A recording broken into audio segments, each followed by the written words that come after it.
Today I'm going over magnets for GCSE physics today. I'm going to go through the basic magnetic rules, and I'm also going to go through what a permanent magnet is and what an induced magnet is, okay? So if you want the notes on this topic, don't forget to check out my resources on the My EdSpace website for worked examples, TikTok, questions, loads of stuff like that. And you can have a look at the link in the description of this video to see about joining my live lessons. So let's jump straight in. Now, I'm hoping that you know that a magnet has got two poles. It's got a north pole and it's got a south pole.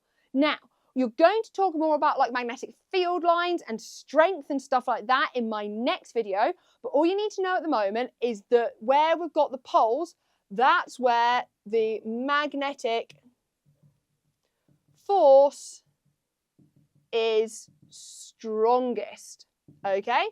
Now, we have a rule in magnetism which says like poles repel and unlike poles attract. So let's have a look at what this means. So here we've got a north pole and north pole facing each other, okay? So we would call them like poles because they are the same. So these guys are going to repel. That means that this one's going to push this one that way, that one's going to push this one that way, and they're going to move apart. Now, the next one that we've got is a north pole and a south pole. These guys would be unlike poles, okay, because they are different.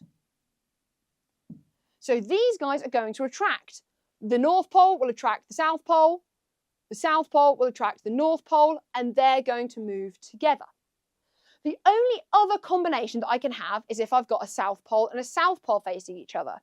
And again, these guys are like poles because they are the same pole.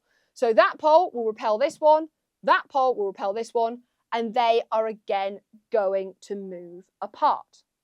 Now, I've got two different types of magnets. I've got a permanent magnet and an induced magnet. So a permanent magnet is, as the name suggests, something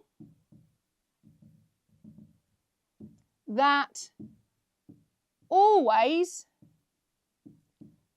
has a magnetic field. So it will always be magnetic, okay? A magnet, like a bar magnet here, for example, it's very difficult to get it to lose its magnetism. We can heat it up really hot, or we can hit it really, really hard with a hammer. This might be why your teacher has asked you not to drop your bar magnets if you've used them before in class, because it can weaken their magnetic field slightly. But fundamentally, once these guys are magnets, it's really difficult for them to not be magnets. So they would be described as a permanent magnet because they're always going to be magnetic. Now, an induced magnet is slightly different. It's only magnetic inside another magnet's magnetic field. So these induced magnets will only be magnetic if they are near a permanent magnet. So these guys are going to be made out of my magnetic materials. There are three magnetic materials that you need to know, which are iron, nickel, let's try and spell nickel correctly, shall we? There we go, and cobalt.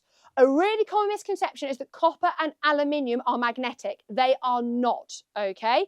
They conduct electricity, but they are not magnetic materials. Now, steel could also be on this list, but I'm not going to add it because steel is made out of iron, so that's why it's magnetic. As long as you know that it's iron, nickel, and cobalt, and you know that steel is made out of iron and other materials, you're going to know that steel is magnetic. So let's have a think about how these induced magnets work. So we're going to imagine a paperclip on the end here. So the paperclip's always going to stick to the pole of the magnet because that's where the magnetic force is the strongest.